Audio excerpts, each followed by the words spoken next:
The sinuous Bugatti Type 57 SC Atlantic is one of the world's most valuable and beautiful automobiles, and it is also one of the most difficult to come across. Only 4 of these cars were ever produced, and only 3 of them are currently in existence. One of them recently sold for more than $30 million at auction. There's so much to see when it comes to the Bugatti Type 57 SC, and we'll explore all about it in this video. Before we continue, please subscribe to our YouTube channel by hitting the subscribe button below to get a notification on our next video.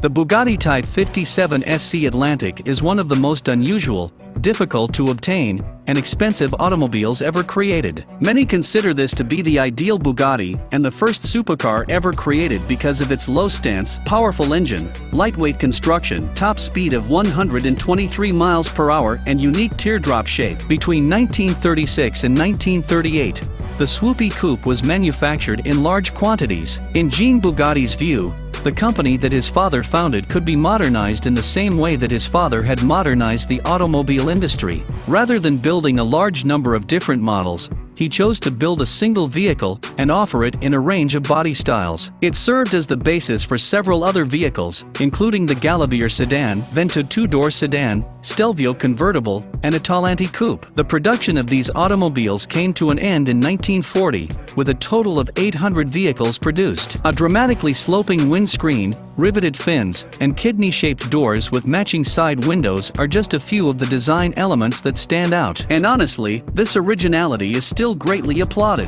The design concept of using electron, a magnesium and aluminum alloy from the German company IG Farben, in the design served to form the style's forward movement. The result is a remarkable combination of function and form. The silver electron aerolithe prototype debuted at the 1935 Paris Motor Show as a possible sports vehicle of the Type 57 series, and it was the world's first automobile to use fins. Although the car must have generated quite a commotion, it only drew 3 orders. By the time manufacturing began in 1936, standard aluminum had been chosen over the flammable electron, and the specially modified Type 57's chassis with its smaller V-shaped radiator had been adopted. In the same way that the other Type 57s were constructed, the Atlantics were constructed to serve as the foundation for Bugatti racing and grand touring. There were a variety of chassis configurations, including Rudge Whitworth wire wheels, sophisticated DeRam shock absorbers, 15-inch drum brakes, and a solid uncluttered frame.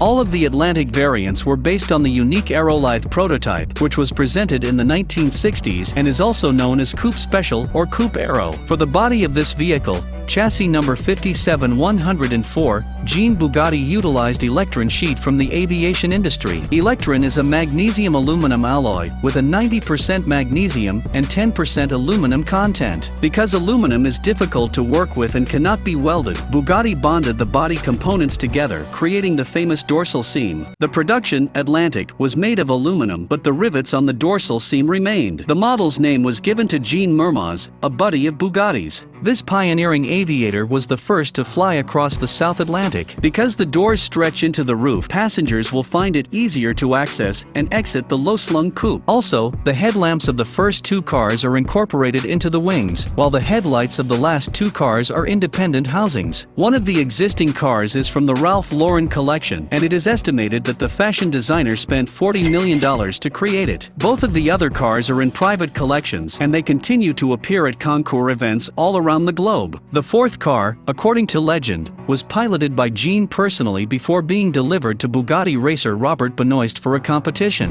In 1937, the automobile went on to win the 24 Hours of Le Mans race. It was finally lost during the fight, and its whereabouts have remained a mystery to the present day.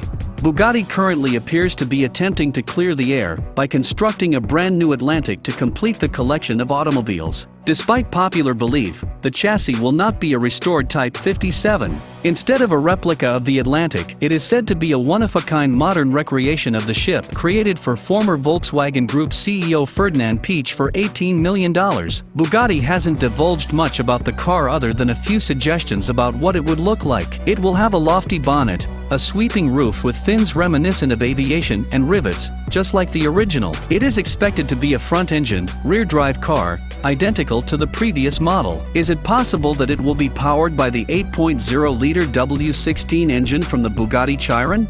We'll have to wait till the Geneva International Motor Show to find out. Thanks for watching this video. Please share your opinions in the comments section below, and remember to click the subscribe button to be the first person to watch new videos on this channel.